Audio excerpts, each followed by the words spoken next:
বুধবার আগরতলা সুকান্ত একাডেমিতে সমবায় দপ্তরের উদ্যোগে এক কর্মশালার আয়োজন করা হয়। কর্মশালায় উপস্থিত ছিলেন মন্ত্রী শুক্লাচরণ নোয়াতিয়া। তিনি সংবাদ মাধ্যমকে এক সাক্ষাৎকার দিয়ে বলেন, সমবায় দপ্তরের পক্ষ থেকে আজকে এক অনুষ্ঠানের আয়োজন করা হয়েছে।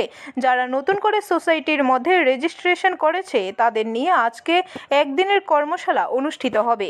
আগামী দিন সমবায় দপ্তরের মাধ্যমে যাতে তাদের সহযোগিতা করা যায় এমন বিভিন্ন প্রকল্প বাস্তবায়ন করার মূল উদ্দেশ্য সরকারের। যে যারা নতুনভাবে যারা উদ্যোগ নিয়েছে, রেজিস্ট্রেশন করেছে বা সোসাইটি গঠন করেছে, তাদেরকে আগামী দিনে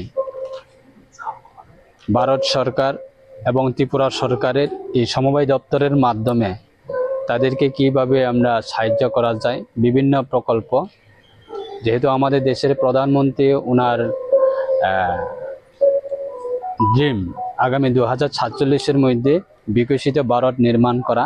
তো এই বিকশিত ভারত নির্মাণ করার ক্ষেত্রে অবশ্যই আমাদের ত্রিপুরা সরকারের এই সমবায় দপ্তর অত্যন্ত ভূমিকা রয়েছে এবং গ্রামীণ এলাকায় যে অর্থনৈতিক সেটাকে শক্তিশালী করার জন্য আমাদের এই সমবায় দপ্তর অত্যন্ত গুরুত্বপূর্ণ এবং অত্যন্ত গুরুত্বপূর্ণ দায়িত্ব রয়েছে।